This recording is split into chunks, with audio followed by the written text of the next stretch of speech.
Be a member. I long ago said, I'll bet you at some point Iran will be. I think they might very well be there because it's a great thing for them economically. I recognize the eternal capital of Israel.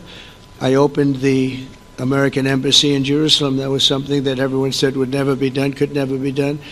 Virtually every president for many, many years, for decades, would campaign on making Jerusalem the capital of Israel. They campaigned on it over and over. Is that right, Steve? Is that right? Everyone, and when they got to it, and I understand why now, because it was so. When I got to office, I campaigned on it too. I said, we're going to make it. And then I'd get calls from the leaders of various countries saying, please don't do it, please don't do it. It'll end the whole world, please don't do it. And finally, I just didn't say anything, and I did it. People were calling me before I did it because they heard I was going to do it, and leaders of countries were calling me, and I think it was on a Thursday that I did it, and they'd call me Monday, Tuesday, Wednesday, 3-4 times a day, and I said, tell them I'll call them back on Friday. And I announced it on Thursday, and I called them back, the biggest people in the world, and they said, you've done it. I said, done what? You've made the capital of Israel, Jerusalem, and we wanted to talk yet. I wish you called me a little sooner. Maybe I could have done something about it. So that was a lot easier than getting into an argument, because I knew what they were calling about. And you know what? It turned out to be amazing. Everybody thought it was going to lead to the end of the world, right? The end of the world, Ron, that's what they said. It didn't lead to anything.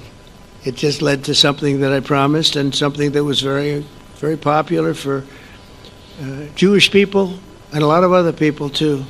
Big developments on the Gaza ceasefire front. Delegations from Hamas, Israel, and the U.S. are heading to Cairo for critical talks.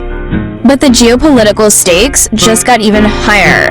This is You Need to Know viewers. Diplomatic efforts are intensifying as Cairo prepares to host high-level delegations from Hamas, Israel, and the United States. The goal, finalizing a ceasefire deal that could finally bring an end to the months-long conflict in Gaza. These talks come after weeks of indirect negotiations and pressure from regional and international powers. Egypt, along with Qatar and the U.S., has played a key mediating role, but the road to peace is anything but smooth. Just ahead of these talks, former U.S. President Donald Trump made headlines with a stark warning to Hamas. Speaking at a campaign rally, he threatened the group with what he called complete obliteration if it remains in power. It's a sharp contrast to the current Biden administration's more measured diplomatic tone, but it could still impact how the negotiations are perceived on the ground. So, what does this mean? Trump's comments may rally certain political bases, but they could also complicate U.S. positioning as a neutral mediator in these talks. Meanwhile, both Israel and Hamas remain deeply entrenched in their core demands. Israel wants hostages released and security guarantees. Hamas is pushing for a full withdrawal of Israeli forces and lifting of the blockade.